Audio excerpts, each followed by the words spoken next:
Hammanglarga assalomu alaykum. Va alaykum assalom, xush kelibsan. Fatima nima ish qilyapsan? Xiyolingda onamga yordam qilyapsanmi texi? Shundoq, qo'limdan kelishicha yordamlashyapman. Kel birga top o'ynaylik. Men hozir o'ynamayman. Men o'zimga har kun onamga yordamlashaman deb va'da qilgan. Singlim, onamning sening yordamingga ehtiyoji yo'q. Sen qilgan ishni hamma kishi qila oladi. Ammo men onam nima desa shuni qilaman. Onamga yordam qilg'im bor. Bak jahil ekansan. Sana dedim-ku, onam sening yordamingga muhtoj emas singlim. Ali, nima ish bo'ldi? Nimalarni deyapsan? Bova, Fatima men bilan top o'ynag'ili unmadi. Men o'ynag'im yo'q demedim. Uy ishlariga yordamlashib bo'lgandan keyin o'ynay dedim. Muallim muvaffaqiyatning siri yordamlashishda degandi. Yordamlashish degan cho'ng ishlarga qartilgan. Bundaq ushaq-ushaq ishlarda emas. Shundaqmi bova? To'g'ri dedimmi? Fatima, gullarga suv qo'yib bo'ldi. Ishing tugadi. Endi o'ltirib paranglashayli. Kel qizim, yonimda o'ltir. Ali, senmi kel, o'ltir. Yordamlashish degan so'zning ma'nosini tushuntirib qo'yay bolalar. Yordamlashish deganlik bir odamning ishini yana bir aylarning ustiga ilib qilishi deganlikdir. Yordamlashish koinotdagi jonliqlar orasida muhim ishlardan biri bo'lib hisoblanadi. Arilar o'zaro yordamlashib asal ishlab chiqaradi. Qushlarmi top-top bo'lib yashaydi. Bu vaqtda nurg'un misollar bor. So'zlab tugatkili bo'lmaydi. Bu bir muhim masala. Undaqda singlim Fatimaning qilg'ini yordamlashish bo'lamda? Shundoq. Ota-onaga uy ishlarida yordamlashish, uylarni pok-pokiz, ratlik tutish mushu doiraga kiradi. Yordamlashishning aniq bir misoli Payg'ambarimiz Muhammad alayhisalomning Makkadan Madinaga hijrat qilishi eng cho'ng yordamlashish bo'ladi. Shundaqmi buva? Aferin Fatima.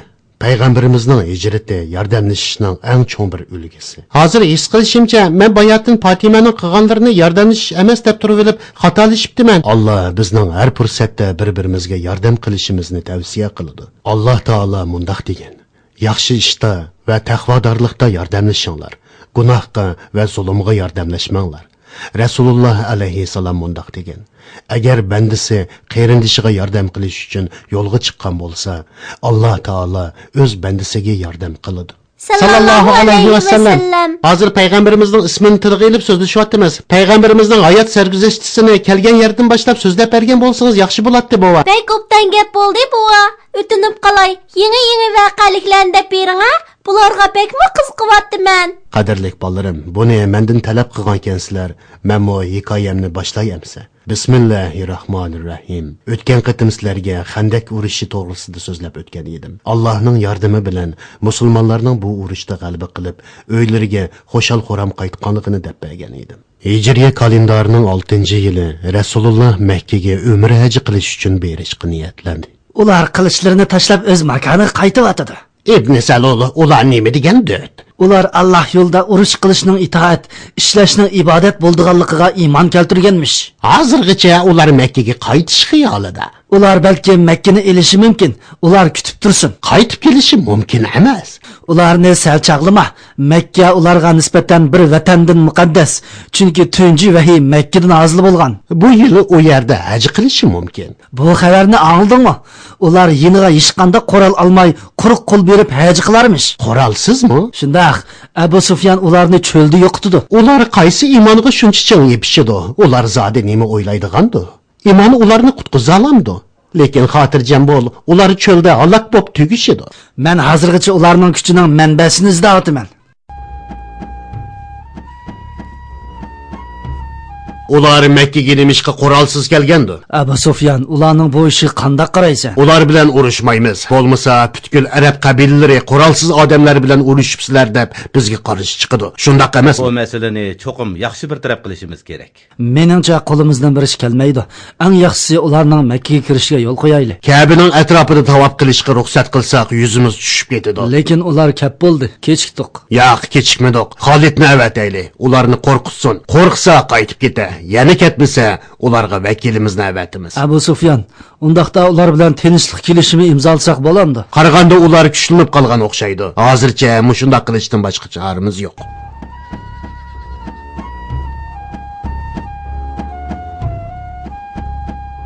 لبيك اللهم لبيك لبيك لا شريك لك لبيك إن الحمد والنعمة لك والملك لا شريك لك لبيك اللهم لبيك لبيك لا شريك لك لبيك إن الحمد والنعمة لك والملك.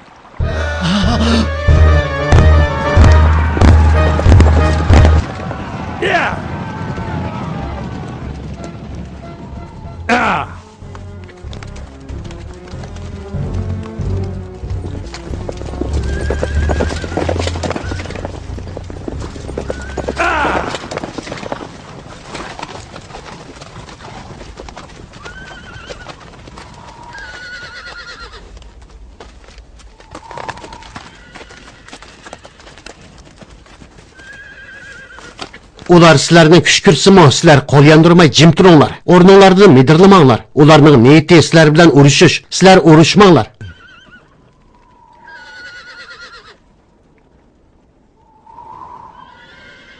Sana salam bo'lsin, ey Xolid ibn Valid.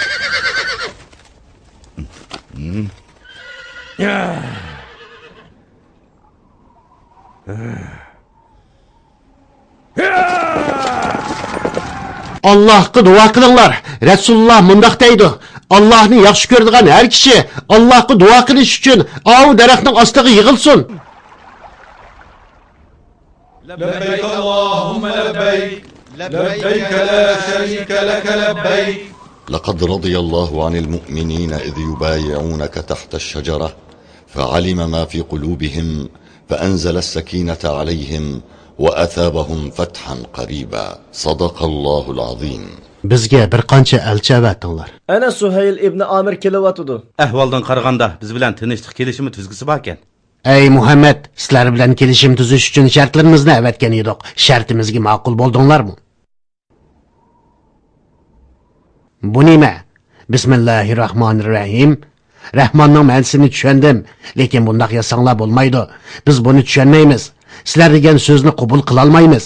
Allohga qasam qilamanki, agar sening Allohning elchisi ekanligiga ishongan bo'lsak, sana qarshi chiqmaydiq, Ka'baga kirishingni to'smaydiq, sen bilan urushmaydiq. Kelishimga faqatla Muhammad ibn Abdulloh bilan Suhayl ibn Amir kelishim tuzdi deb yozinglar. Mush shaklda bo'lsin. Bu eng to'g'risi. Muhammad bilan sahobalari bu yil Makkaga kirmay Madinaga qaytsin. Ammo Makka bizning shahrimiz. Kelar yili biz Makkadan chiqamiz. Sizlar qilchinglarni elib Makkada 3 kun turishga kelsanglar bo'ladi. Buningga qo'shilsanglar tinchlik kelishimi imzolaymiz. 10 yilgacha urush qilmaymiz. Bundaqda tinchlikda yashaymiz. Bir kechida tuyuqsiz qaytmanglar. Sizlar bizga naqchilik qilmanglar. Biz sizlarga naqchilik qilmaydi. Bu jarayonda xohlagan kishi Muhammadning diniga kirsin. Qurayshdan xohlagan kishi Quraysh tarafga o'tsin.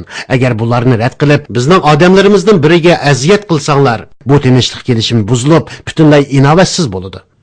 Bu kelishim 10 yillik kuchga ega. Bizning tinchlikka ehtiyojimiz bor. Bu jarayonda islomni keng turda tashviq qilib, ulug' chaqiriqni har tarafga tarqatamiz.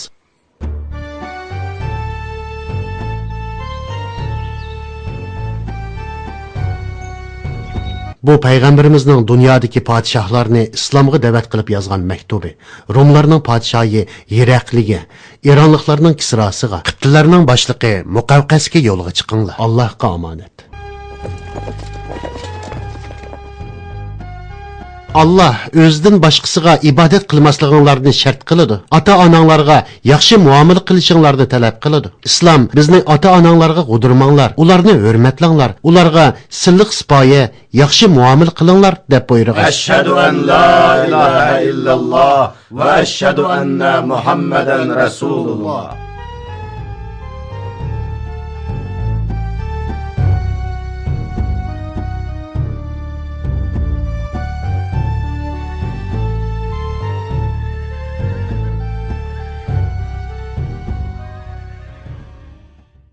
İslam bizni qalaqlıqdan qutuldirdi, nadonlikqa xotimi berdi, insonlarni shon sharaflik, hurmatli qildi, ayrimchilikni man'i qildi. Arab bilan ajam o'tirsida hech qanday farq yo'qligini bildirdi.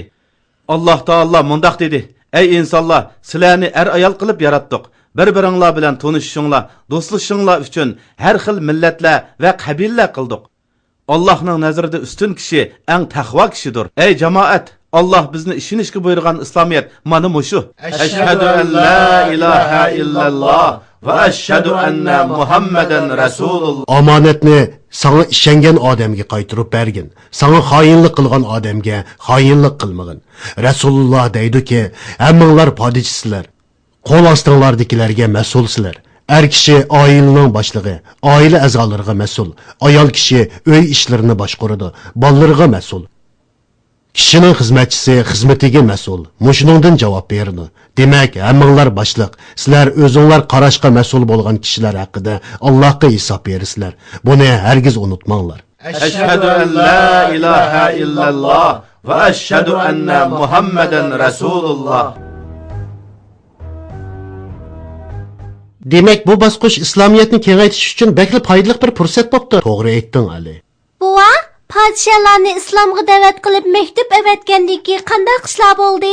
Bularni keyingi qitimda aytib beray, bolalarim. Men rostala tetkoz bilan kutaman, buva. Men dadamga yordamlashga boraman, bova. Chunki xulqi yumshoq bola bo'lishim kerak. Alloh yordamching bo'lsin. Allohga omonat, buva. Allohga omonat. Xayr xo'sh bolalarim. Xushvaqt bo'linglar.